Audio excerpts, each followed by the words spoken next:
Oke, silakan Kakak Feby untuk perkenalan. Oke, halo teman-teman semua. Seneng banget aku dapat invitation gitu ya dari Gen Cakap.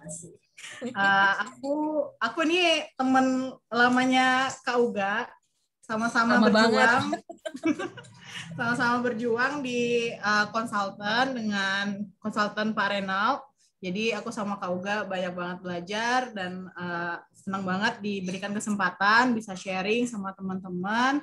Aku Feby Adriani, bisa dipanggil Feby sih teman-teman. Ini kayaknya juga beberapa orang seumuran sama aku gitu ya. Kayak Kak Dito kayaknya seumuran, terus mungkin nama yang lain juga gitu.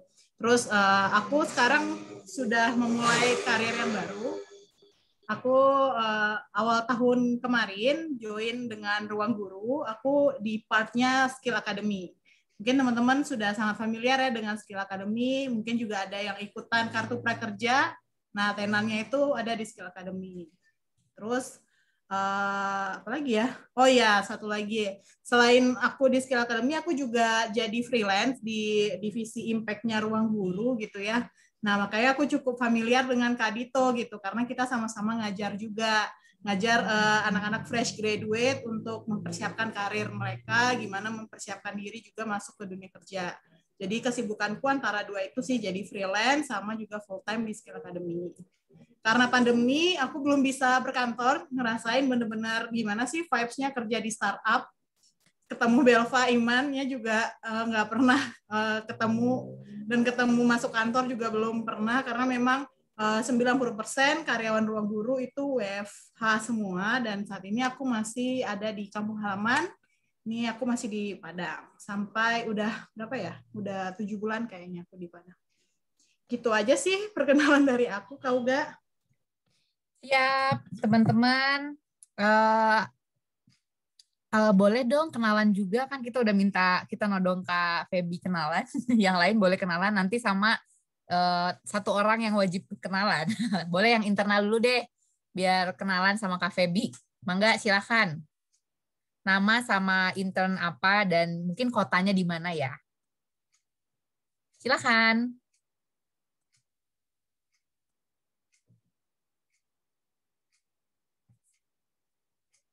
Boleh, siapa yang mau berbicara?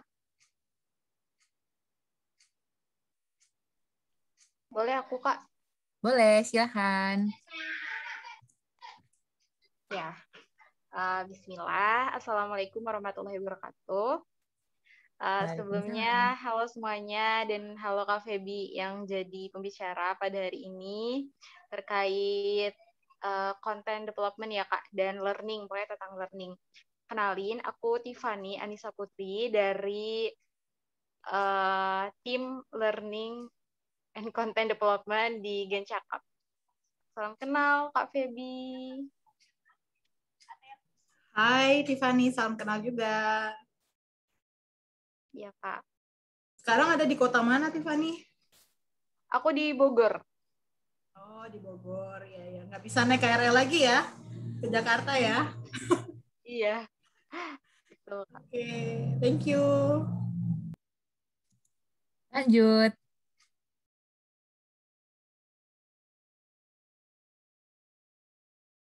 Silahkan yang lain.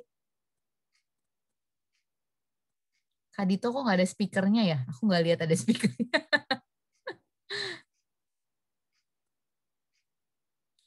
Oke, yang lain kayaknya sambil mengerjakan yang lain. Di sini ada Aisyah. Aisyah itu tim visual. Tadi aku udah kenalin ya. Aisyah stay-nya di Bogor juga. Tian stay-nya antara Bandung dan Tasik. Lalu ada Tian, Dito, Kak Dito stay Depok. Nah, oke. Karena ini teman saya internal di Gen Cakap, jadi mungkin kenal semua. Tapi ini ada satu pendatang yang harus kenalan. Silakan, silakan Bapak, satu harus kenalan loh. Halo teman-teman Gen Cakap nih, sorry banget jadi ikutan sesi pagi ini karena ngelihat ada KPB gitu ya, sekaligus pengen update mungkin ilmu apa yang dipelajari di ruang guru gitu biar bisa di-share. Namaku Fatur, dulu juga bukan kolega ya, sekerabat kantor lah gitu sama Kak Feby sama Teuga, sering banyak juga kecimpung di training dan consulting di bidang HR lah gitu ya. Dan sekarang kesibukannya pasti kerja aja sama mulai ngambil beberapa course dan sertifikasi yang gitu-gitu. So, izinkan saya untuk juga belajar nih ke Kak Feby dan Teuga lagi. Kangen soalnya. Siap. Oke.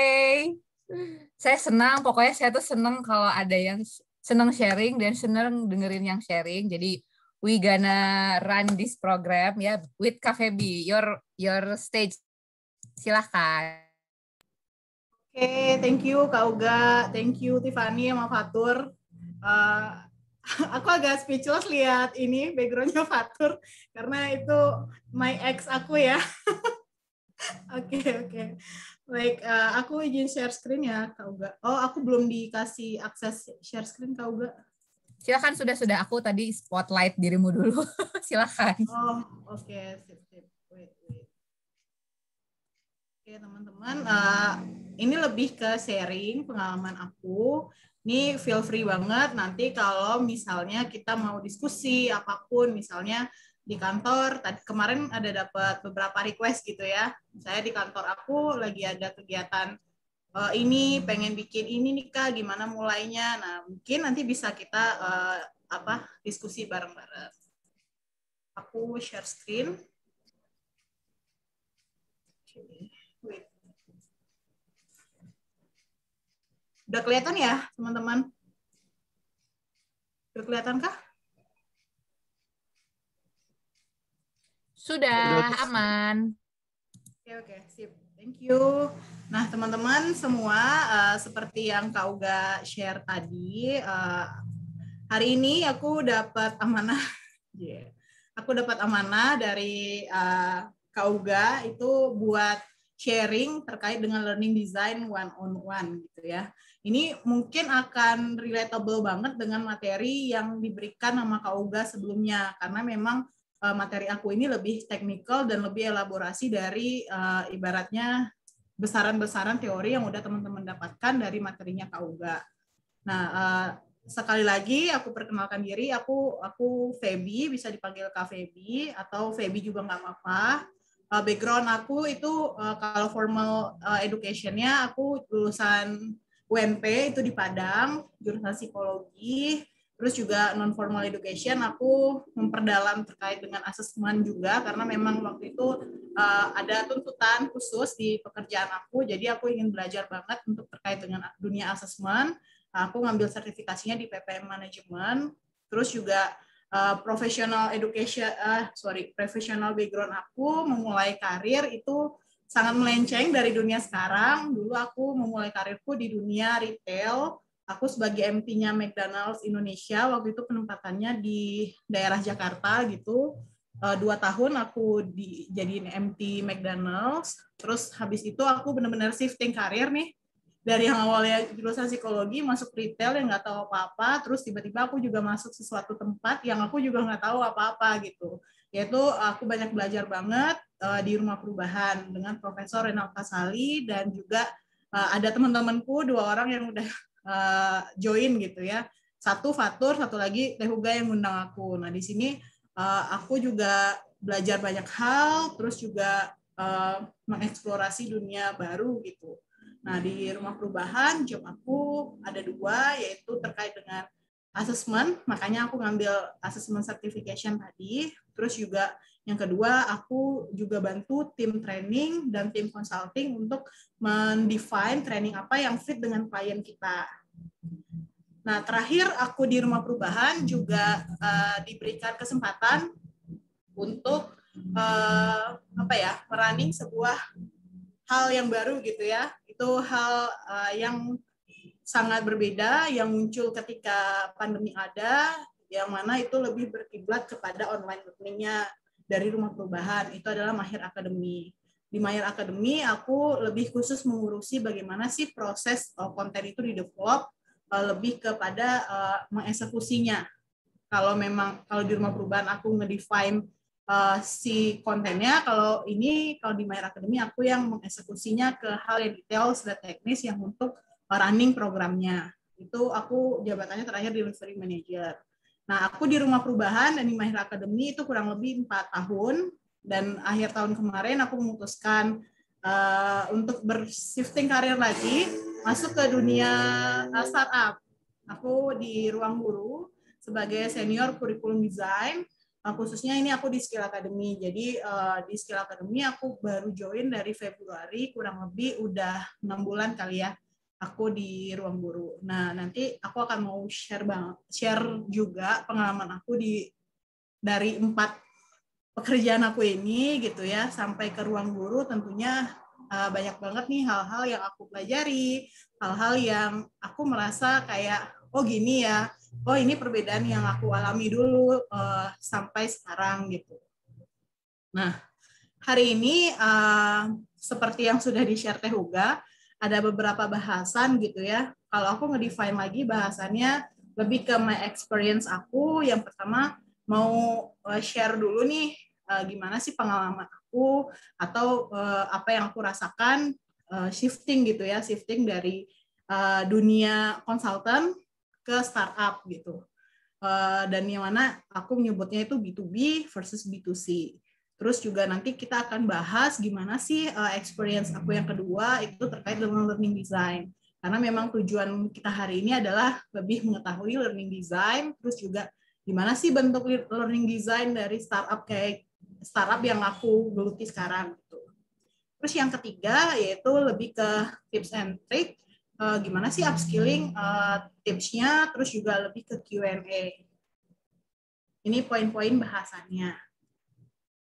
Nah, yang ini aku mau share dulu nih. Tadi kan aku juga udah share gitu. Experience aku dari yang namanya kerja di konsultan tentunya berbeda banget dengan yang namanya Ruang Guru gitu ya. Nah, 4 tahun aku kerja di Rumah Perubahan, aku ibaratnya mau share sedikit, aku ngerjain dari hal yang bermacam-macam gitu ya. Jadi kayak aku belajar dari teknisnya dulu, gimana sih bentuk training itu, gimana sih ngerunning di lapangannya, sampai ngurusin mic, ngurusin handbooknya peserta, segala macam gitu. Dan kesini-sini aku jadi paham gitu, kenapa kita penting banget belajar dari teknisnya gitu. Karena ketika kita bikin atau berpikiran strategis, kita juga perlu mikirin teknisnya. Itu tuh visible nggak sih kita running, butuh hal apa aja sih gitu. Nah menurutku aku tertolong banget dengan pengalaman aku yang aku dapatkan di Rumah Perubahan yang belajar dari teknis, sampai 4 tahun kemudian aku dan sama Fatur, sama Teh Uga akhirnya bisa berpikir strategis dan lebih mendefine apa sih yang klien butuhkan gitu. Bagaimana sih cara merunningnya agar klien benar-benar nyaman, agar klien benar-benar pas nih needs-nya dengan apa yang kita berikan gitu. Terus juga aku ngerasa dulu kita default training offline. Karena kan belum pandemi ya, kita bertemu banyak orang dan ibaratnya ya apapun lah bisa dikasih outbound, apapun bisa disambung-sambungin lah gitu ya. Nah tapi itu juga jadi challenges gitu ketika pandemi masuk, kita tidak bisa bergerak dengan bebas lagi, ada pembatasan mobilisasi, sehingga itu jadi kita perlu mendefine lagi sesuatu gitu. Jadi lebih kayak dari offline-nya, oh kita jadi belajar online nih, gimana sih the flow training online, terus gimana sih juga dicampurin nih, ternyata ada permintaan klien juga mau di-blendetin, atau ibaratnya ada semi offline-nya sedikit, ada online-nya juga kayak gimana gitu. Terus juga waktu itu aku desain assessment juga dari offline ke online. Itu sedikit kayak apa ya? Kayak teasernya gitu ya. Job roles aku selama 4 tahun gitu. Itu di dunia B2B, teman-teman. Jadi kayak kebayang dunia B2B yang mana bisnis to bisnis. Jadi kayak kita datang ke klien sebuah perusahaan yang mana perusahaannya oh ya saya mau ini A, B, C, D segala macam gitu. Jadi kayak sesuatu hal yang ya ibaratnya kita udah ada ikannya nih gitu. Kita udah tahu nih pasti akan dibeli gitu. Nah, itu juga sangat mempengaruhi aku gitu. Kenapa? Karena memang di dunia B2B ini sangat berbeda yang aku alami gitu ya dengan ruang guru. Ketika aku juga masuk, jadi kayak just FYI aja teman-teman. Jadi ini juga challenges ketika aku masuk ruang guru dan aku masuk ke Skill Academy, ternyata ini job role baru gitu. Jadi sebelumnya belum ada kurikulum designer, terus aku tiba-tiba di hire, terus aku di challenge sama manajer aku buat kayak, menurut kamu kurikulum designer tuh kayak gimana sih? Gitu. Jadi kayak ini sebuah job yang baru juga bagi aku, terus udah baru, terus aku dikasih challenge juga sama manajer aku bahwa kayak ini sesuatu hal yang baru, kamu sebagai kurikulum designer tuh gimana mikirnya gitu. Nah, otomatis dari sini aku harus shifting mindset. Yang awalnya aku mikir itu B2B ke B2C. Jadi kayak di saat aku di challenge sama manajer aku mikir kayak dulu aku udah tahu nih ibaratnya apapun training aku yang aku berikan klien tuh pasti beli gitu karena captive market gitu, klien cuma bilang yes atau enggak gitu. Tapi kalau B2C aku nggak bisa mikir yang kayak gitu lagi, aku lebih dapat challenge bahwa ini dibeli orang nggak ya, ini di ibaratnya ini worth it nggak ya orang ngeluarin duit ratusan ribu untuk beli course-nya aku gitu. Jadi kayak lebih mikirin ke customer centric-nya. Terus juga mikirin kayak apa ya? Ini tren nggak ya gitu. Jadi kayak misalnya aku mau bikin course-nya catur gitu kan. Kemarin kan ngetren banget tuh catur, ada Irene Sukandar sama Deddy Kobuzer gitu kan. Nah, jadi kayak mikirin kalau misalnya mau bikin course catur ini trennya berapa lama ya gitu. Apakah selama kita proses develop kelas itu apakah akan laku cepat gitu. Seberapa banyak orang yang akan membeli gitu. Nah, itu beda banget sama B2B gitu. Karena kita B2B ngikutin klien maunya apa, kebutuhan organisasi kayak gimana, dan kita develop sesuai dengan kebutuhan organisasinya. Nah, itu kurang lebih kalau proses-prosesnya teman-teman udah dapat teorinya dari Tehuga ya di materi yang kemarin. Aku juga cuman mau share gimana sih shifting mindset dari B2B dengan B2C. Dan aku khususnya akan lebih banyak sharing ke B2C-nya. Karena memang apa yang aku jalani saat ini itu adalah learning design untuk memang kebutuhan B2C. Yang mana gimana sih aku menjual secara apa ya, kayak orang buka toko terus barang dagangan aku laku nggak ya gitu. Dan di posisi aku saat ini ibaratnya kayak aku yang research-nya gitu, aku yang ibaratnya define kita mau develop kelas apa lagi nih per quarter ini kita mau develop berapa kelas, kenapa kita develop kelas ini, apa unggulnya kelas ini dibandingin tema-tema yang lain. Nah, ya kayak gitu. Jadi kayak itu sedikit role aku di ruang guru saat ini. Nah, tadi mindset-nya terkait dengan apa yang aku kerjakan dan mindset-nya sudah berubah gitu ya dari B2B ke B2C. Sekarang masuk ke poin utamanya nih teman-teman. Jadi kayak masuk ke poin learning design-nya. Nah, ada pertanyaan yang aku dapetin dari Tehuga kemarin, kalau learning design startup itu dimulai dari mana sih, gitu kan? Nah, kalau aku cukup dari 3 ini aja. Yang pertama itu sebenarnya ini mirip-mirip dengan apa yang dilakukan di banyak lembaga-lembaga training sebenarnya teman-teman. Jadi kayak cuman ada proses yang sedikit berbeda aja yang aku rasakan ketika aku di rumah perubahan dulu dengan aku yang ada di ruang guru sekarang. Yang ada aku di ruang guru sekarang, jadi kayak tahap pertama itu adalah kita mencari dulu nih dan memahami. Nah, mencari ini menurutku penting banget nih teman-teman untuk kita punya keterampilan research-nya. Kenapa? Karena memang kita perlu melihat tren seperti yang aku share tadi, karena aku adalah mendevelop learning untuk B2C, jadi kayak benar-benar harus ngelihat ini benar-benar memadai nggak ya untuk kita develop. Nah, biasanya gimana sih Kak Feby untuk menemukan atau research yang ala Skill Academy atau ala Kak Feby gitu ya. Nah, biasanya yang aku lakukan itu adalah cek trennya dari Google Trends pertama. Jadi kalau misalnya teman-teman ingin develop training untuk B2C gitu ya, atau mau develop untuk komunitas gitu ya, nah itu bisa developnya atau cari idenya tuh dari Google Trends. Jadi kayak misalnya teman-teman cek misalnya olahraga, mau develop tentang kategori olahraga, cari olahraga apa yang lagi tren nih, dan kenapa olahraga itu tren. Jadi kayak di Google Trends itu banyak banget fitur-fiturnya yang bisa teman-teman adjust sehingga teman-teman dapetin insight tertentu. Dan juga banyak banget website-website tertentu yang menyajikan topik-topik yang lagi tren juga. Jadi kayak ada beberapa website itu, aku lupa detailnya, nanti aku share. Jadi kayak ada beberapa website yang bisa teman-teman gunakan untuk mencari trennya. Orang lagi nyari apa nih trennya gitu.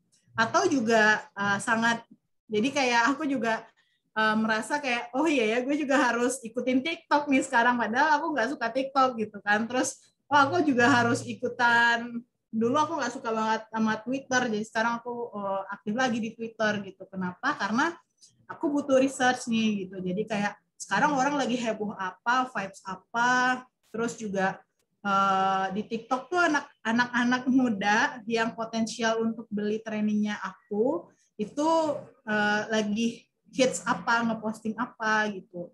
Jadi waktu itu juga mikirnya seperti itu, lebih ke detailsnya, gimana sih kita untuk mencari atau lebih skill research-nya diasah gitu. Nah, terus juga penting banget tuh teman-teman untuk memahami trennya, gali insight dari berbagai sumber. Jadi dari berbagai sumber ini bisa juga divalidasi lagi nih, kayak asumsi nih. Misalnya aku mau bikin develop course catur gitu. Kemarin tuh happening banget tuh si Dewa Kipas, si Irene Sukandar, Deddy Kobuzier gitu. Terus itu tren di mana-mana gitu ya, sampai di YouTube, sampai di mana-mana itu tren. Sorry, ini suaraku masih kedengaran kan ya? Ini agak bising sih di sini. Masih aman.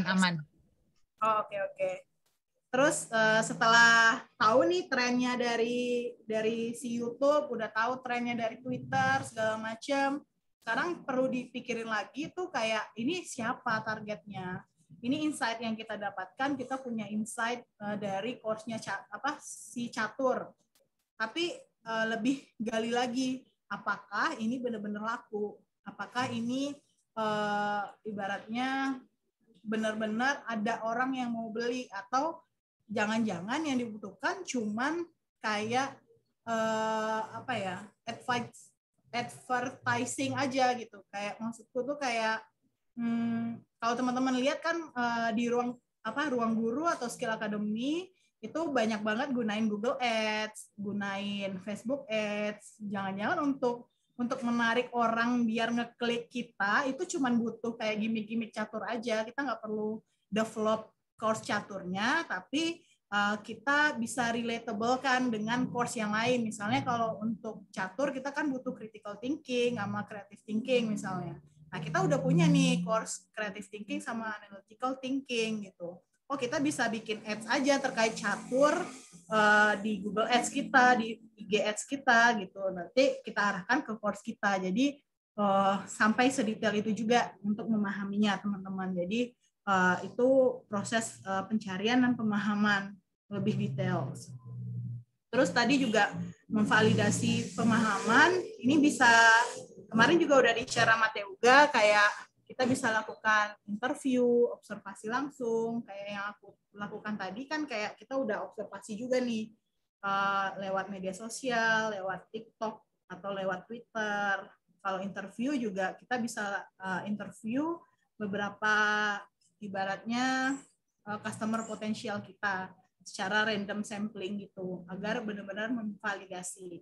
Karena kalau di Skill Academy kita juga punya agenda mingguan gitu untuk talking with customer. Jadi kayak selain nanya ke customer udah pernah beli course kita atau enggak, kita juga nanya kamu butuhnya apa sih gitu. Dan seringkali kalau memang kita ingin develop sesuatu course yang lagi happening gitu kayak catur tadi, jadi kayak nanya kalau kita bikin course catur menurut kamu gimana? menarik nggak ya kalau kamu belajar catur nih dari Skill Academy gitu. Nah itu tuh kayak kita nanya lagi, memvalidasi apa yang udah kita pahami dari proses sebelumnya. Nah yang tahapan 3 ini yang menurutku yang khasnya startup. Kenapa? Karena memang startup kita tahu dan Ruang Guru juga cukup terkenal dengan banyak banget produk dia yang launching secara cepat gitu ya. Kemarin terakhir kalau lihat tuh punya 5 ambasador gitu. Nah itu juga tim yang mengerjakannya pun juga banyak gitu, sehingga kita bisa kerjanya cepat. Nah jadi kayak kenapa proses develop segera itu penting, karena kita akan mengikuti tren. Jadi agar tren itu tidak memudar, kita penting banget nih untuk develop segera. Misalnya kayak tadi, oke, catur kita bikin ya, misal. Karena ada beberapa customer yang random bilang bahwa catur itu menarik untuk dibikin course gitu. Oke, kita bikin course catur yang ala-ala film Queen's Gambit gitu. Karena emang lagi happening banget di Netflix. Terus juga lagi happening juga si Irene Spandar. Nah, penting banget nih kita develop segera nih teman-teman. Agar ketika course kita launch, itu misalnya trennya di bulan Juli, terus kita launch-nya di bulan Desember, tuh trennya udah hilang gitu. Nah, khasnya startup karena memang misalnya course ini dipandang sangat tren gitu, jadi kita mengerahkan semua sumber daya untuk segera develop ini. Jadi kayak ini khasnya yang aku rasakan. Jadi dari aku dulu di Rumah Perubahan sama Ruang Guru, aku merasa learning design-nya startup yang aku geluti sekarang itu ya di sini, di developnya segera gitu. Jadi kayak mau apapun temanya, ya udah ayo kita go ahead gitu. Kalau perlu dalam 2 minggu atau 3 minggu kita launch course-nya gitu, karena memang lagi tren banget gitu. Nah itu terkait dengan learning design, mulai dari mana ada 3 stages yang ada di PPT ini. Oke. Ini lebih ke detailsnya. So far sampai sini teman-teman ada yang mau didiskusikan dulu nggak? Sebelum aku masuk ke hal yang lebih details dari silabus atau kurikulum yang pernah aku bikin. Silahkan, ada yang mau tanya? Kan kemarin tuh ada yang bilang aku pengen kalau bikin program mental health atau mungkin yang mau bikin SOP gitu kan. Mungkin bisa seperti apa nih? Kalau mau ada yang mau ditanyain bisa langsung nih. Ini soalnya kan flow-nya bagaimana Kak Feby ini membuat sebuah learning program ya gitu. Produk ya, learning product gitu. Belum ada? Kalau belum ada boleh deh berarti. Kalau belum ada, nggak ada ya? Oke, sip. Lanjut Kak. Oke, baik. Belum ada ya. Oke, aku lanjut dulu. Jadi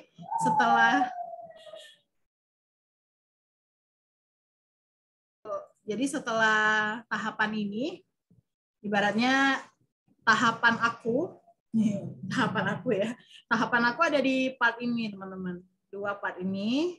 Jadi gimana sih kurikulum designer di Ruang Guru itu, partnya aku di sini, di 2 ini. Nah, ini nanti ada tim kita juga yang develop di part ini. Nah, untuk tahapan 2 ini tentunya dibutuhkan untuk hal detail juga. Untuk menurunkan ke part yang develop segera ini. Biasanya aku kerja sama tim lain juga, jadi ada tim juga namanya content development, itu yang lebih ngedevelop terkait dengan part 3 ini, tapi biasanya aku yang bikin rancangan silabusnya kayak gimana. Ini karena memang agak confidential, aku nggak bisa share bentuk silabusnya gimana. Cuman aku share di sini part-partnya, part-part apa sih yang penting ada di sebuah silabus versi aku gitu ya, versi tempatku bekerja gitu. Jadi part-partnya dari silabus learning itu ada beberapa hal.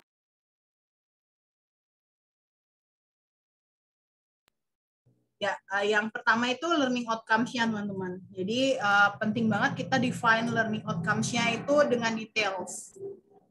Tadi juga ini berkaitan dengan yang namanya tahap pemahaman dan research kita. Yang pertama perlu diketahui atau define dulu siapa sih market atau user kita. Tadi kan udah dapat ya dari hasil research kita, misalnya mau develop course catur. Orang yang kita tuju atau orang yang jadi target utama user kita tuh siapa ya? Orang yang suka catur pertama. Terus orang suka catur di Indonesia kayaknya mustahil banget bisa ratusan orang gitu ya. Karena memang catur dianggap olahraga yang membosankan, boring, identik dengan bapak-bapak gitu. Gimana sih cara kita untuk menggait juga nih ke audiens yang lain? Nah, itu nanti ada di part yang lain, tapi kita bisa tentukan dulu market atau user kita tuh siapa, yang dituju utama tuh siapa. Terus define scope of work-nya. Ini lebih kepada ngedefine apa yang dibutuhkan market kita atau user kita butuhnya apa sih. Kalau misalnya mau develop yang mental health untuk karyawan. Jadi kayak define dulu karyawannya kerjanya apa sehari-hari. Tanggung jawabnya karyawan itu sehari-hari apa. Dari situ kita bisa menemukan kompetensi atau skills yang masih gap, yang masih kurang, dan itu yang dijadikan untuk trainingnya gitu ya, ibaratnya objektif utama dari courses-nya. Atau kalau aku saat ini memang lagi develop banyak banget course untuk kebutuhan prakerja, jadi sekarang kita lebih ngedefine lagi course yang relatable dengan okupasi atau pekerjaan di Indonesia. Jadi misalnya pekerjaan, aku ingin bikin course itu terkait dengan manajer SDM. Jadi kita define dulu nih, si manajer SDM tuh tugas dan tanggung jawabnya ada apa aja, kompetensi yang dibutuhkan itu apa aja. Dan setelah kita tahu itu semua, kita define nih, si course yang akan kita develop itu dari kompetensi atau skills yang banyak itu, yang sebagai seorang manajer SDM, kita mau nyasar bagian yang mana dulu nih? Apakah kita mau menyasar semuanya, atau kita mau menyasar bagian-bagian inti aja dulu, atau core kompetensinya dulu nih yang mau kita sasar, atau kita mau nyasar bagian-bagian yang kecil dulu aja, kayak kemampuan rekrutmen, define salary, yang kayak gitu. Atau kita mau yang lebih komprehensif, sampai dari HR yang baru menetas sampai HR yang advance, sampai ngurusin budaya organisasi. Nah, kita mau ngedefine yang mana nih objektifnya. Nah, itu penting banget untuk ngedefine tujuan utama dan tujuan khususnya kita dari pelatihan yang ingin kita buat. Terus setelah kita define tujuan utama dan tujuan khususnya, kita define lagi nih ke prasyaratnya apa. Misalnya yang harus ikut course ini karena memang targetnya adalah manajer SDM, berarti yang harus ikut course ini adalah orang yang punya kualifikasi pendidikan minimal S1. Jadi kita penting juga untuk menuliskan prasyaratnya. Jadi kayak ibaratnya si customer itu nggak salah pilih juga ketika membeli course kita, karena memang kita B2C kan. Jadi ibaratnya kalau kita beli produk, kita harus tahu komposisinya dulu. Nah, komposisinya apa, terus juga kayak syarat-syarat lu beli apa tuh udah tertuang juga di sini di prerequisite ini. Jadi kayak kalau kamu ikutan kelas ini, kamu harus punya tools apa dulu. Jadi misalnya kalau untuk HR, kamu harus punya laptop, kamu harus punya ibaratnya waktu untuk mengerjakan case study. Jadi itu udah kita define juga dari awal hal-hal apa yang jadi prasyarat dari kelas ini. Kalau kamu juga sering beli beberapa kelasnya Coursera, kelasnya dari kompetitor Skill Academy ya gitu. Ini paling jelas terlihat dari kelas-kelasnya yang teknikal. Jadi kayak kelasnya di Coding Bee misalnya. Jadi kayak itu kelasnya untuk programmer gitu. Jadi kalau untuk ngambil kelas ini dia harus punya aplikasi apa dulu, dia harus punya kualitas komputer atau laptop dengan spesifikasi berapa. Jadi itu kayak kita perlu juga define itu dari awal.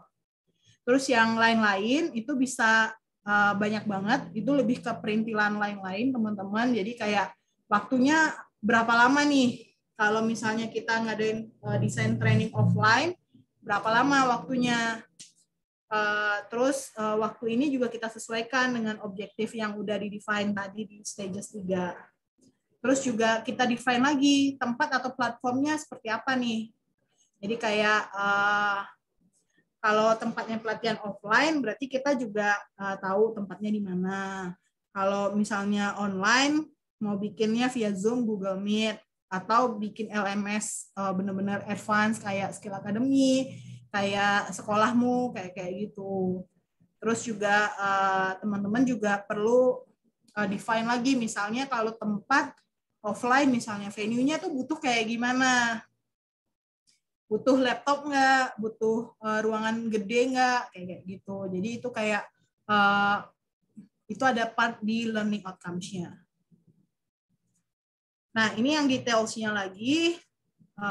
Ini khusus untuk bisa digunakan tiga jenis pelatihan sih, kayak online, offline, sama blended. Jadi sekarang aku juga lagi di challenge buat blended learning project Skill Academy dengan prakerja. Jadi biasanya aku bikin silabus dengan mengacu ke details point ini.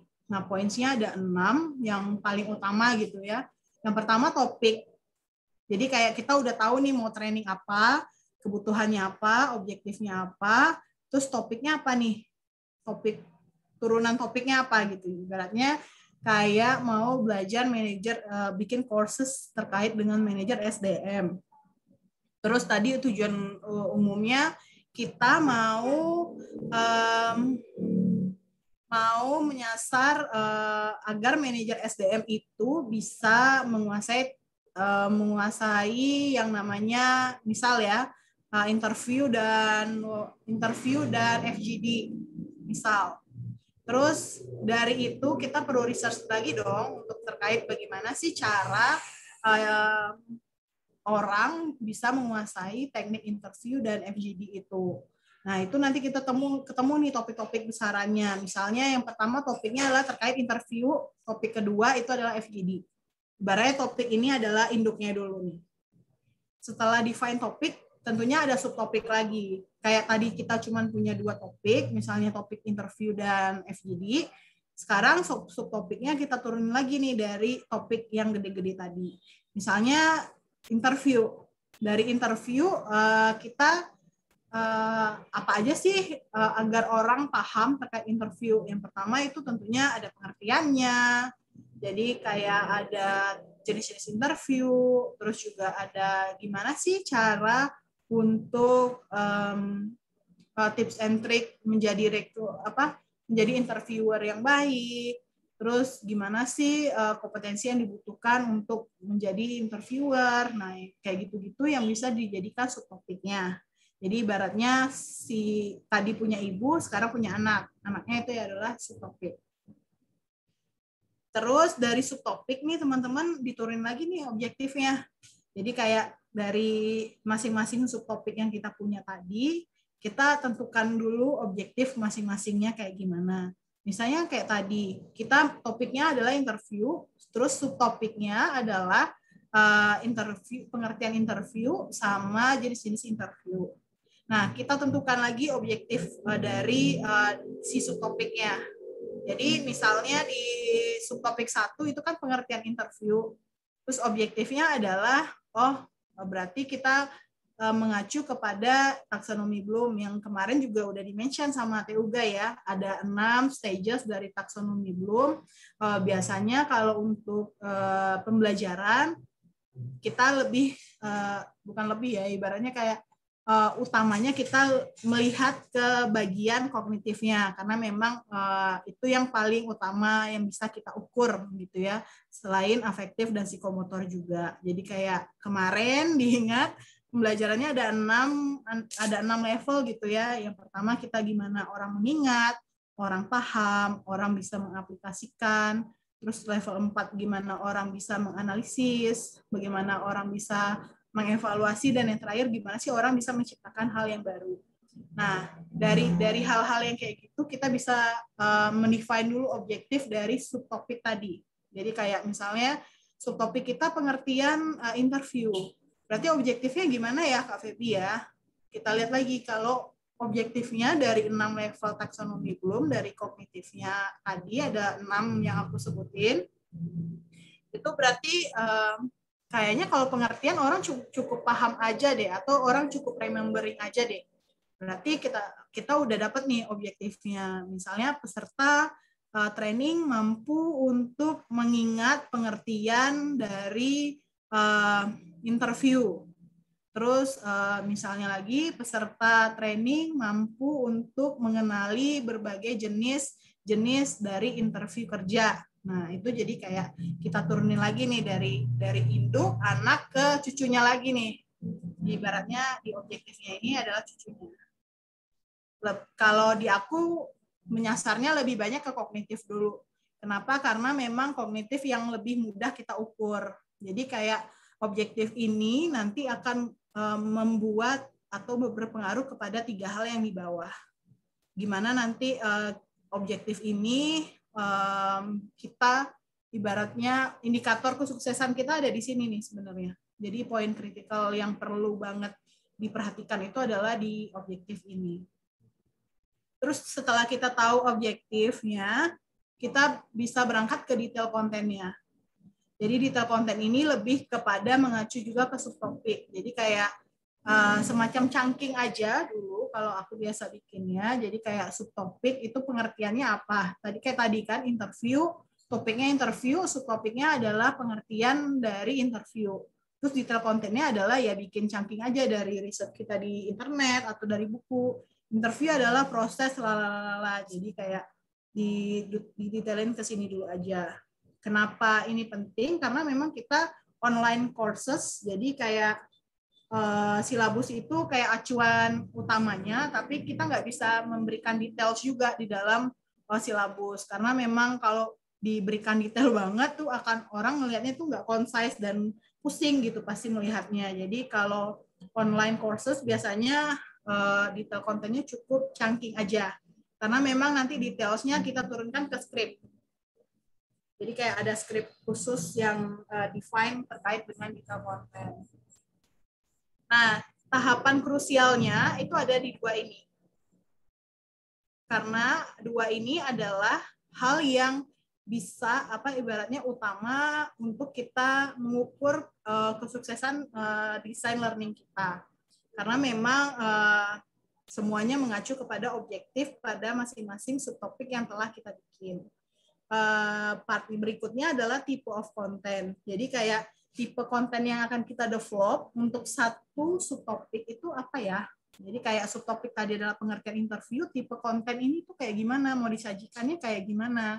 Apakah ini mau disajikan dalam video? Atau ini mau disajikan dalam bentuk bacaan aja? Atau ini mau disajikan dalam orang ngomong lecturing secara offline? Atau ini mau disajikannya dalam bentuk pretest post test misalnya. Jadi kayak kita perlu ngedefine tipe kontennya kayak gimana. Kenapa ini penting? Karena ini kita bikin, kita mengacu kepada objektifnya tadi. Lanjut ke activity learning-nya gimana nih? Untuk mencapai objektif tadi yang kita tetapkan, misalnya tadi objektifnya peserta belajar mampu untuk mengingat pengertian dari interview kerja. Aktivitas yang kita berikan, misalnya tadi tipe kontennya adalah video. Dari video, aktivitasnya kayak gimana sih? Oh, berarti dia self learning nih, dia cuma nonton video aja. Nah, jadi kayak itu aktivitas yang dia lakukan. Bisa juga nanti berbagai macam teman-teman, kayak aku define untuk course blended learning itu kayak bisa dia praktek langsung dengan tutornya atau diskusi dalam grup, ada case study juga, banyak sih yang bisa kita lakukan di sini. Nah, so far ini adalah detail-detailnya, tentunya juga banyak poin-poin yang bisa teman-teman elaborasi, yang bisa ditambahkan sesuai dengan kebutuhan organisasi, komunitas, atau kebutuhan individu juga. Nah, untuk activity learning, ini aku punya benchmark gitu ya. Karena memang kita lagi kerja sama-sama pemerintah untuk develop course prakerja, jadi Ini aku ambil dari PPT-nya sosialisasi dari prakerja. Nah, ini bisa agak buram gitu ya, karena aku juga screen capture dari presentasi mereka. Jadi untuk metode belajar tuh beda-beda, macam-macam banget yang bisa dieksplor. Ini sebuah challenges juga nih bagi kita atau orang-orang yang develop training, teman-teman. Kenapa? Karena memang kita nggak bisa bertemu, kita semua melakukannya secara online. Nah, tentunya butuh metode-metode yang bervariasi dalam penyajiannya. Kalau suggestion aku untuk satu courses gitu ya, misalnya satu proses training, entah itu via Zoom, Google Meet, atau memang benar-benar advance gitu ya, punya LMS sendiri. Nah, itu minimal 3 metode belajar yang kita masukkan ke dalam satu kelas.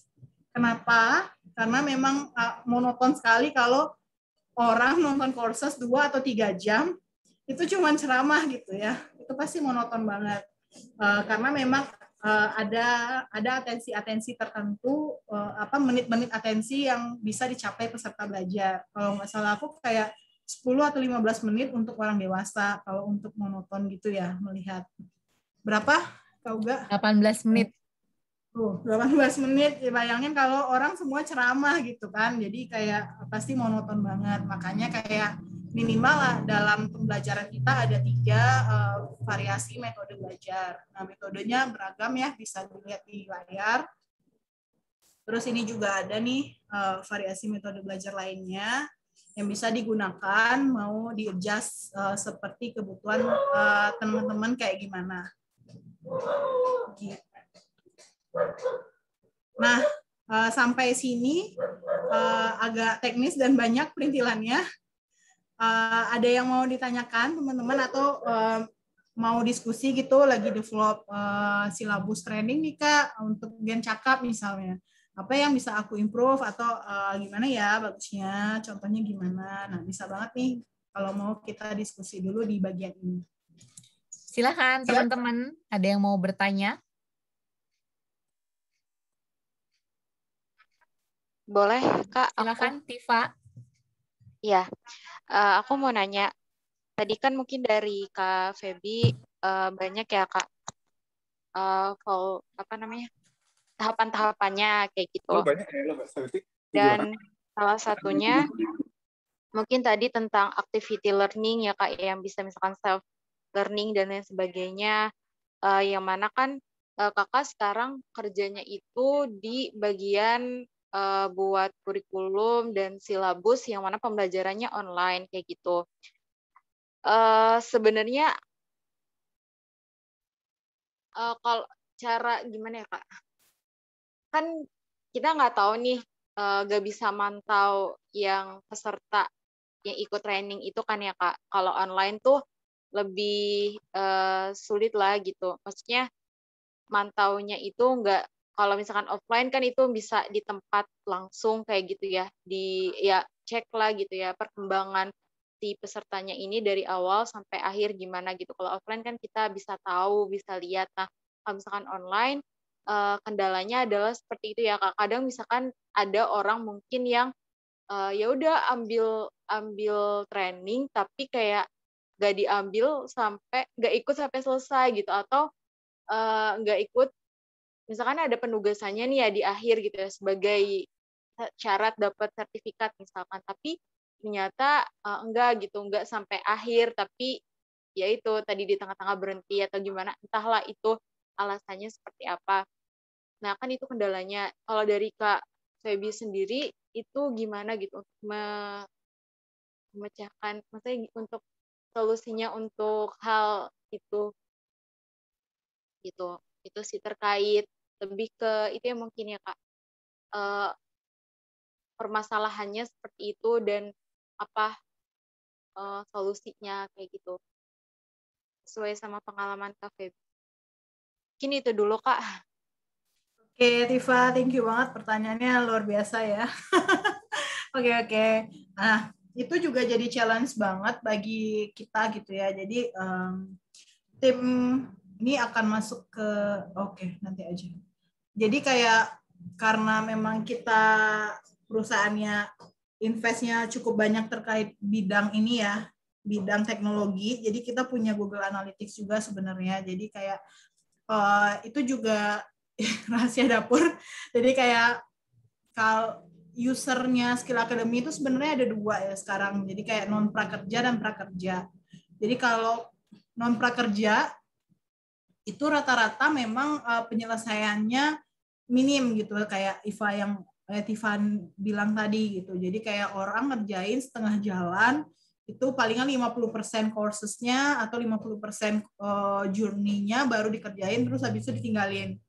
Itu untuk user non prakerja. Tapi kalau orang prakerja itu kepaksa nyelesain tapi seadanya gitu. Ya udahlah mid testnya, pre-test, post-test sembarang isi aja gitu ya. Yang penting dia komplit, dapat sertifikat, terus bisa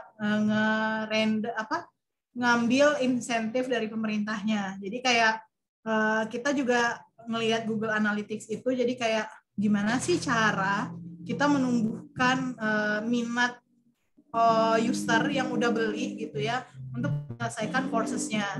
Nah, cara yang kita lakukan itu adjusting-nya di sini nih, kuatnya di activity learning-nya.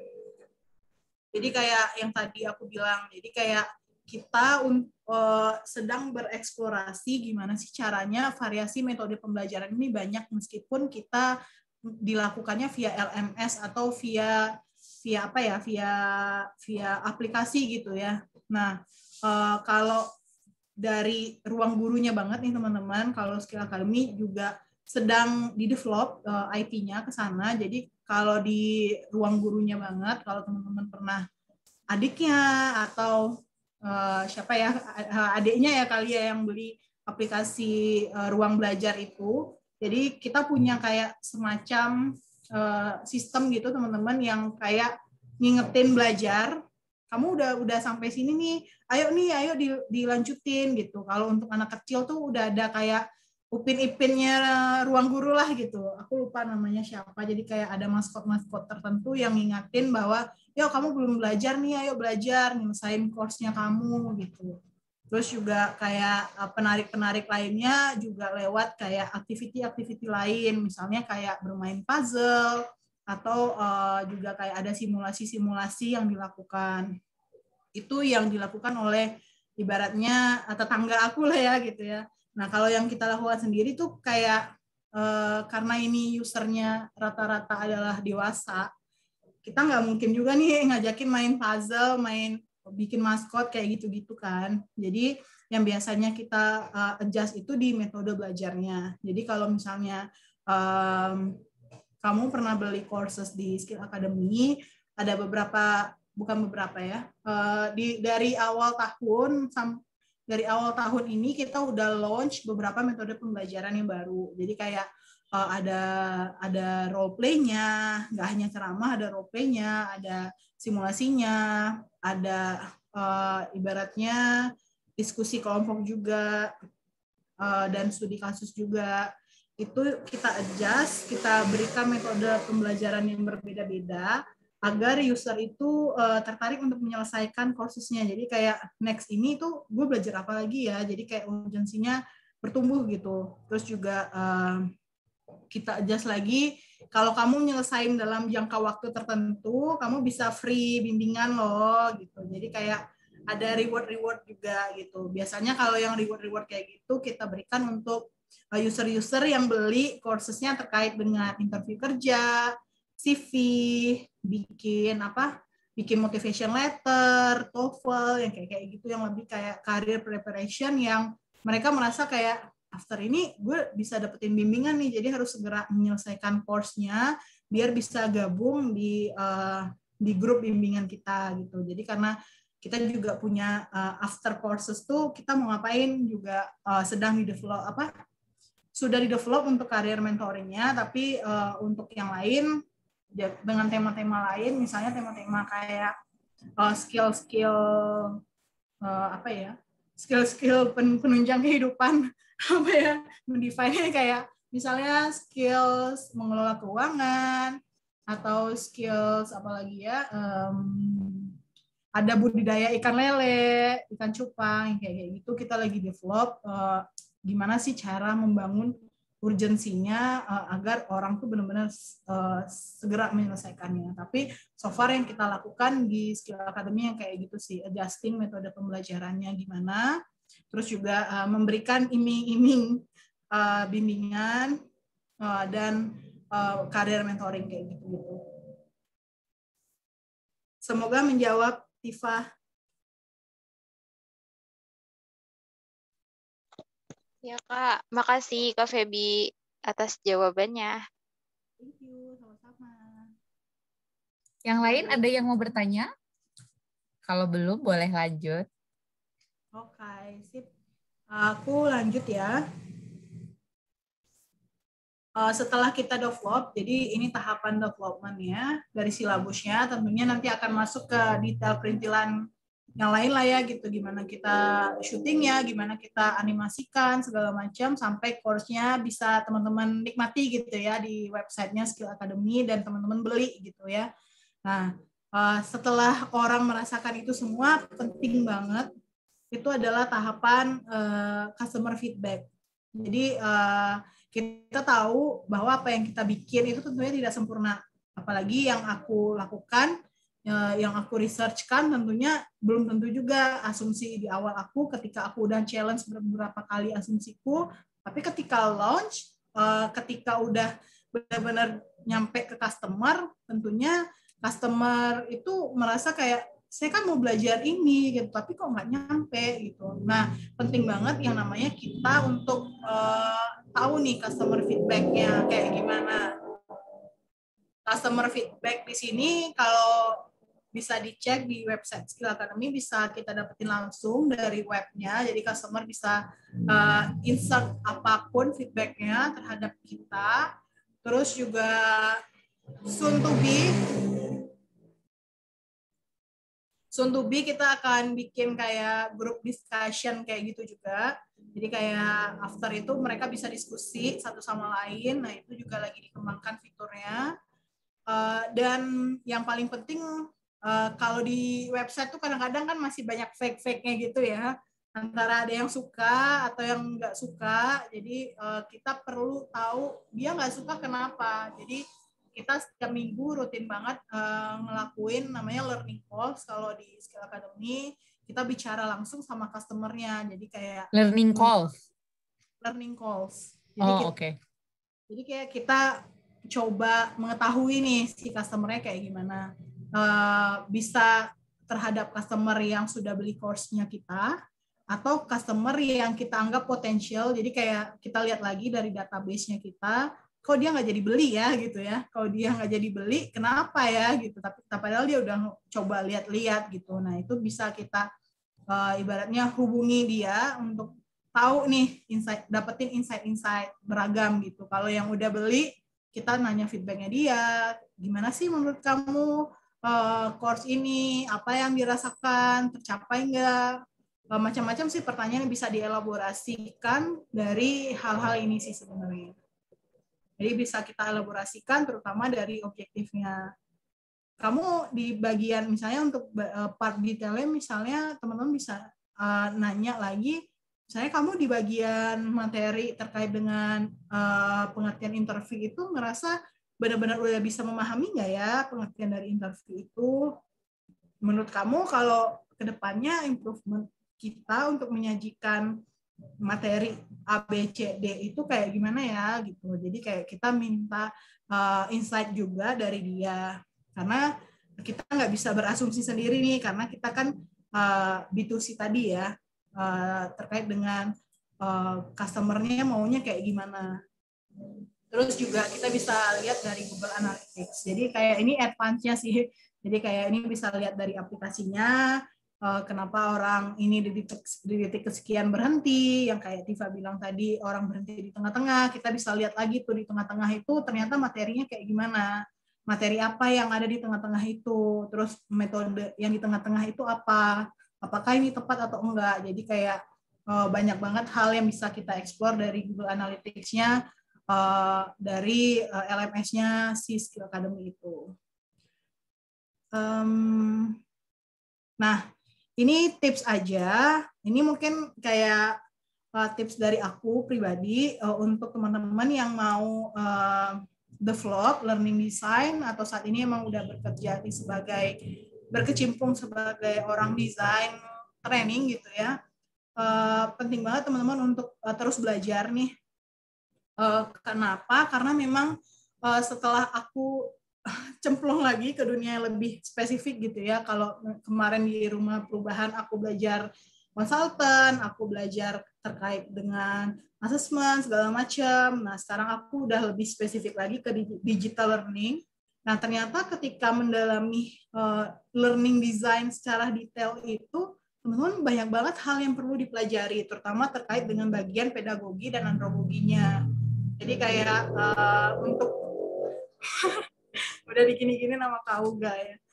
Ternyata banyak banget. Aku juga kayak baru tahu ternyata untuk nyusun objektif training atau objektif pelatihan itu nggak segampang peserta mampu lalala gitu, tapi ada rumusnya juga gitu. Aku juga kayak, wah rumus apalagi nih rumusnya. Ternyata dari sebuah kata-kata yang kita develop itu akan dibedah lagi nih satu-satu persatu sehingga turun ke activity learning-nya. Jadi kayak mungkin ada teman-teman yang background-nya pendidikan, itu tujuan pendidikannya itu ada ABCD, terus juga ada taksonomi belum di situ, terus banyak hal macam-macam yang teman-teman perlu banget belajar terkait itu.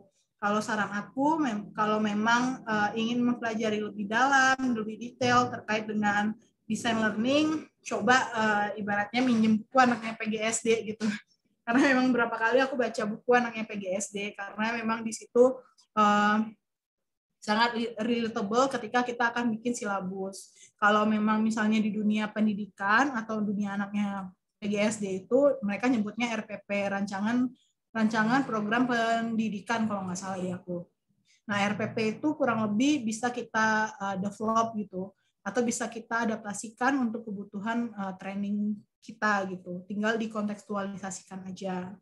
Terus tentunya juga bertemu dengan orang lain nih, penting banget untuk sharing kayak forum-forum yang kayak gini, ikut mentorship juga bisa nambah pengalaman. Kalau memang mau fokus lagi terkait dengan desain training, teman-teman bisa ngajak ngobrol tante-tantenya yang guru gitu ya. Nah itu sangat relatable banget. Aku ngerasa kayak aku pribadi baru apa ya, sebelumnya udah bikin silabus juga sama Kak Uga, tapi kayak silabus ala konsultan gitu ya. Ketika benar-benar kita define silabus yang benar-benar klop atau fit dengan kebutuhan organisasi, terutama ruang guru dan skill akademi, aku perlu ketemu orang lagi nih, ketemu siapa, ketemu guru gitu, karena memang organisasi aku tentang guru gitu, jadi kayak ketemu guru, ngobrol, dapetin insight sama dia, gimana sih cara bikin RPP yang baik, define kurikulum yang baik, kayak gitu. Nah, semua itu tentunya dibutuhkan mindset yang terus untuk bertumbuh, yang mau belajar gitu ya, yang growth mindset lah aku bilangnya. Jadi kayak pendidikan tuh kalau mau didalamin lagi untuk define training tuh nggak sekecil itu gitu. Jadi kayak kalau ibaratnya dulu kan, kalau aku ya di kampusku jadi kayak, lu anak pendidikan, lu anak ini nih apa, guru-guru gitu ya uti-uti gitu ya. Nah, nggak kayak gitu. Ternyata ketika udah dicemplungin banget, aku bisa bilang bahwa pendidikan itu bawa anak-anak gaul nih sekarang gitu. Terutama emang ekosistem aku di ruang guru, jadi kayak anak orang orang kerja di bagian pendidikan rambutnya bisa warna kok, bisa punya tatoan kok. Jadi kayak teman-teman juga perlu untuk membuka mindset bahwa pendidikan yang nggak hanya di sekolah, nggak hanya formal di universitas, tapi ada digital learning-nya, ada blended learning-nya, yang itu bisa dieksplor sesuai dengan keinginan atau passion-nya teman-teman masing-masing. Terus setelah semua dipelajari, semua hal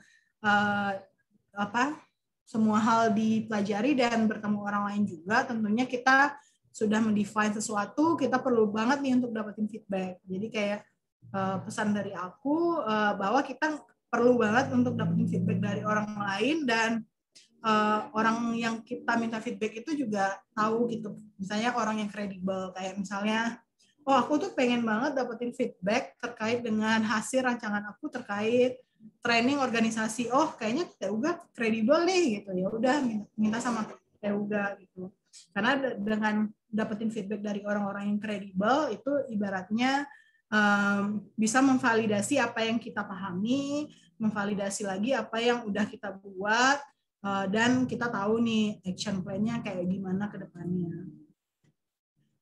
Itu tips dari aku, itu dari based on pengalaman aku, yang aku rasakan, yang udah shifting dari B2B ke B2C hingga saat ini. Dan yang terakhir, thank you banget nih waktunya udah diberikan ke aku. Kalau mau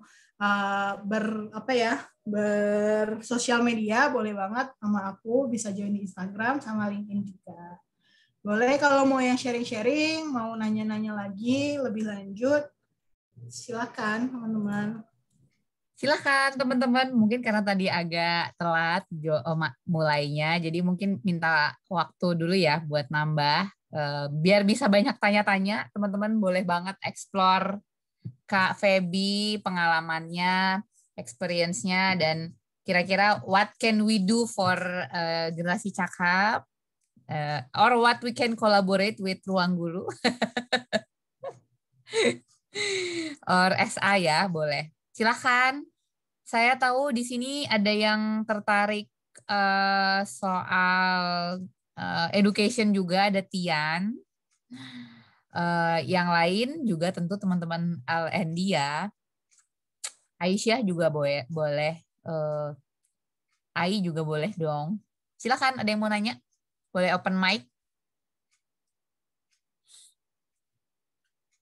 Jadi kalau sambil nunggu yang lain ya. Jadi kalau kita sebenarnya mungkin saya jadi cerita sama Feby, ada beberapa tawaran masuk gitu kan untuk bikin leadership ataupun yang akan dibuat nih dalam waktu dekat humanitarian career journey Kak Feb gitu ya. Kita kerjasama sama NGO untuk bikin program humanitarian gitu, kayak pekerja sosial ya, tapi yang profesional gitu, bukan volunteer.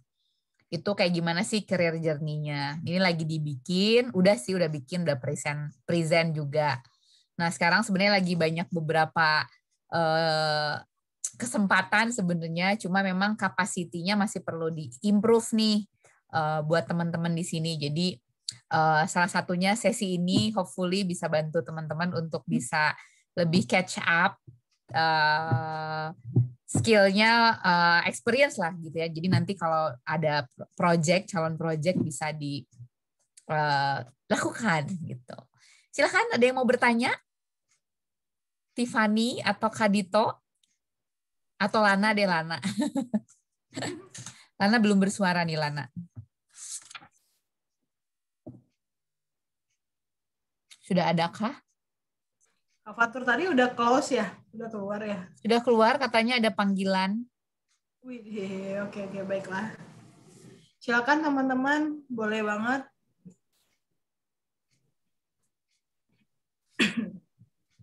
Kalau belum ada berarti aku aja deh.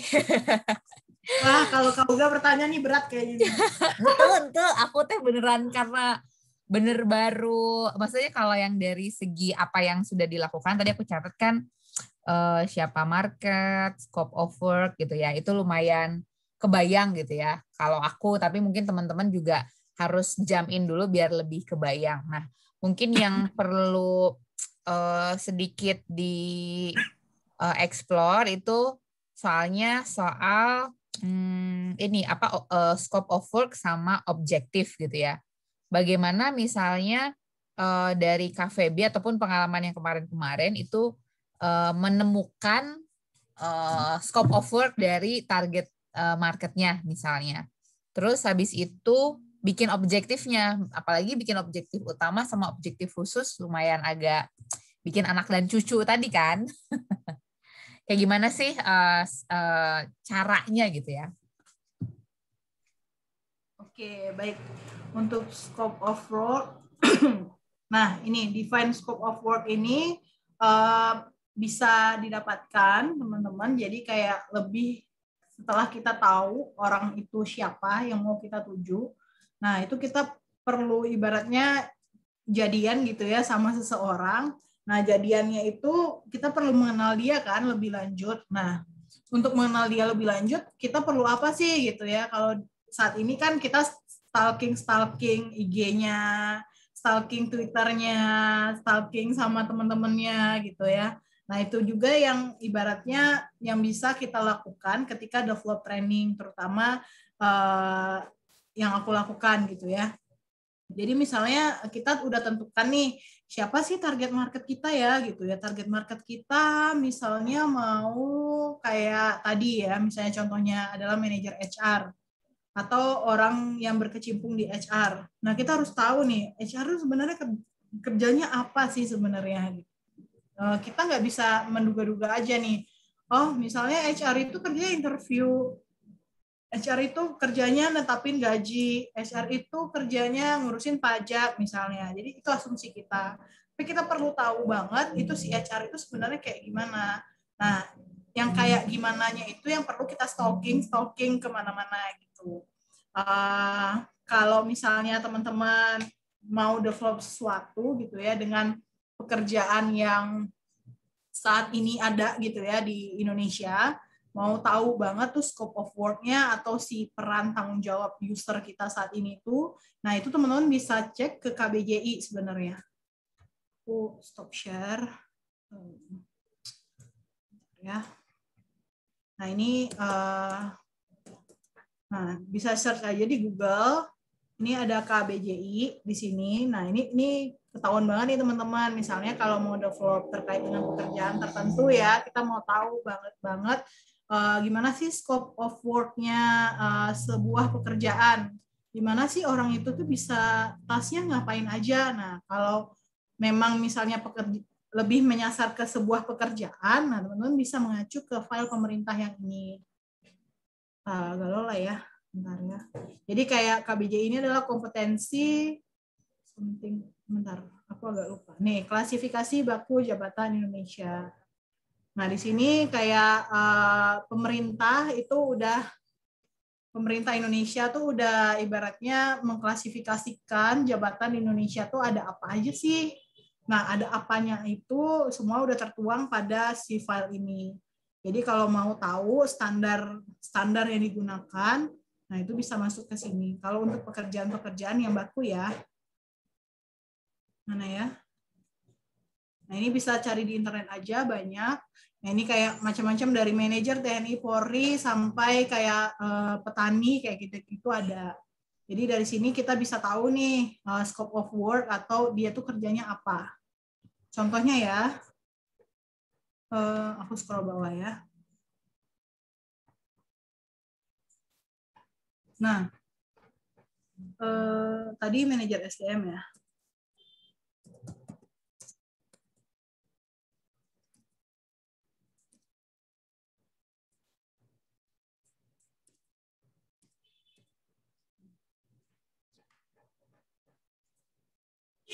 Nah, ini ketemu ya. Ini manajer SDM. Nah, ternyata setelah kita stalker gitu ya, stalker dari si file ini, kamu nih manajer SDM tuh kerjanya apa? Ternyata kerjanya tuh banyak banget nih. Sampai poin K. Tuh. Nah, ini sampai poin K.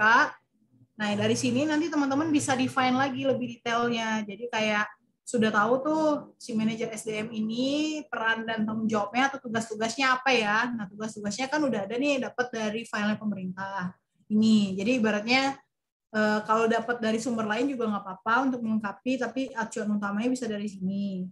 Salah satunya ya. Nah, dari poin K ini nanti dicek lagi nih. Ibaratnya poin K ini tuh apa aja yang jadi ibaratnya skills atau kompetensinya dia ya. Jadi dia tuh butuh mengkoordinasikan, dia butuh merencanakan. Jadi kayak lebih detail lagi kita melihat ke apa ya, ke kata-katanya ini nih. Menyusun, kayak ada kata-kata kerja kan, ada mengarahkan, mengawasi. Berarti kan itu adalah kompetensi yang dia harus miliki. dari file singkat ini sih sebenarnya sampai poin K. Tapi kalau mau detail lagi nih teman-teman, jadi kayak ibaratnya, oh ini kan Kak masih belum lengkap nih Kak, cuma sampai poin K aja gitu ya. Nah kalau memang mau develop training atau develop marketnya kita masih ruang lingkup formal gitu ya, formal atau sekiranya tuh masih familiar gitu ya di orang-orang gitu. Nah itu bisa diakses juga ini teman-teman. Jadi kayak nah, ini kita bisa mengacu juga kepada Kemenaker. Jadi Kementerian Tenaga Kerja itu sebenarnya sudah ngedefine juga nih dari baku ini, dari si orang-orang ini, jabatan-jabatannya, ibaratnya ini kan tugasnya apa, ibaratnya itu perannya lah atau tanggung jawabnya apa. Nah, untuk cara mencapai tugas-tugas itu tentunya dia butuh kompetensi khusus kan. Nah, itu sebenarnya si Kemenaker atau Kementerian Tenaga Kerja itu udah ngedefine ibaratnya apa ya, kompetensi bakunya untuk berbagai macam jabatan yang ada di Indonesia atau pekerjaan-pekerjaan yang masih common lah ya, kayak misalnya petani, kayak digital marketer kayak gitu-gitu, semuanya sebenarnya udah dibikin sama Kemenaker. Jadi teman-teman tinggal stalking aja sih di sini semua ada.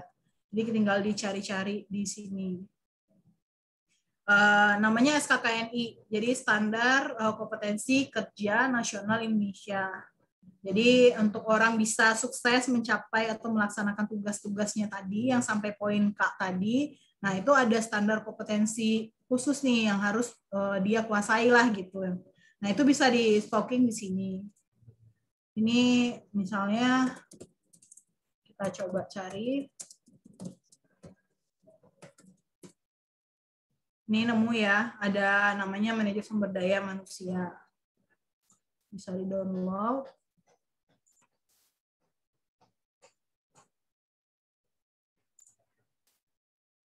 Nah, ini jelas banget nih teman-teman semua di sini. Bisa dicek aja detailnya. Nah, ini lebih gampang banget sih. Ini menurutku kayak kalau teman-teman udah bisa nemu ini dengan apa yang ingin teman-teman develop, ini udah surga sih bagi aku. Karena dari topik, dari subtopiknya udah ngacu ke sini aja semuanya gitu. Tinggal teman-teman research-nya aja untuk develop materinya. Nih, kayak gini. Ini ada daftar kompetensinya mereka. Orang yang bisa jadi manajer sumber daya manusia tuh harus menguasain kompetensi apa aja sih? Nah, ini bisa di sini di scroll ke bawah. Karena juga Kemenaker udah sampai ngedetailin sampai kayak elemen-elemen kompetensinya apa aja. Ini nanti bisa ibaratnya dijadiin anak dan cucu-cucu tadi yang aku bilang. Jadi kayak misalnya ini bisa dijadikan topiknya, ini bisa dijadikan subtopiknya. Tinggal teman-teman nyari cangkingan kontennya atau detail kontennya kayak gimana dari si SKKNI ini. Jadi ini bisa dieksplorasi banget teman-teman. Jadi kayak monggo aja dieksplor, di stalking si dua hal ini karena memang selama aku develop training develop online courses itu juga banyak mengacu ke dua poin ini sih. Ibaratnya ini kayak jurus jitunya Feby gitu ya. Di sini bisa dicek. Dan bahkan pekerjaan-pekerjaan yang belum kita kepikiran, jadi kayak NGO itu juga ada di sini, di SKKNI, di KBJI juga ada NGO seingatku, terus juga Polwan yang kayak gitu ada semua kok. Gitu. Siap, mantap. Ya ini nanti ya betul banget Kak Uga yang di kolom chat, jadi kayak ini ada ujian nasionalnya. Dan ini juga dibikin Kemenaker itu buat ibaratnya LSP gitu yang tenannya Kemenaker gitu. Jadi kayak banyak banget LSP atau lembaga sertifikasi nasional gitu. Ya, profesi. Nah, mereka harus mengacu ke sini semua juga. Jadi menurutku kalau teman-teman ingin develop sesuatu hal, learning design-nya juga baiknya mengacu ke sini ya. Kenapa? Karena kayak apa ya? nggak tahu suatu saat nanti misalnya gitu ya berkesempatan untuk present ke pemerintahan atau kerjasama sama pemerintahan. Jadi kayak kita bilang aja kita udah develop tuh based on SKKNI-nya Kemenaker, terus based on KBJI dari pemerintah juga. Jadi itu kayak punya bargaining power lah di mata stakeholder gitu. Karena memang udah standar baku acuan nasional di Indonesia. Dibandingkan teman-teman harus ngambil yang dari blog-blog yang belum tentu kebenarannya gitu. Terus juga kalau misalnya ada poin-poin yang belum tercakup di sini, yang kayak pekerjaan-pekerjaan baru tuh misalnya kayak digital marketer kayak gitu tuh kan masih belum diupdate gitu ya sama pemerintah, kayak gamers kayak gitu. Nah itu bisa kayak nyari lembaga-lembaga kredibel lainnya buat nyuri atau benchmark silabusnya mereka kayak gimana, kayak Microsoft, kayak ngambil dari Google-nya gitu, atau ngambil dari Cisco kayak gitu-gitu sih. Gitu. Oke. Semoga terjawab Kak Uga. Terjawab. Thank you. Kak Feby, yang lain ada yang mau bertanya? Silahkan. Biar dieksplor lagi. Mungkin satu pertanyaan lagi ya. Boleh, kamu mau? Silahkan. Apa mulai terbayang atau belum kebayang? Atau harus dibayang-bayang? Harus dilakuin sih. Ya sih, itu harus dilakuin. Bikin drafting dulu aja kali teman-teman. Jadi kayak mungkin aku nggak bisa share bentuknya gimana dari Skill Academy karena emang confidential, tapi poin-poinnya kayak gini. Nah, mau di-define versi Gen Cakap, mau di-adjust kayak gimana, monggo aja gitu. Mau diambil semuanya juga nggak apa-apa gitu.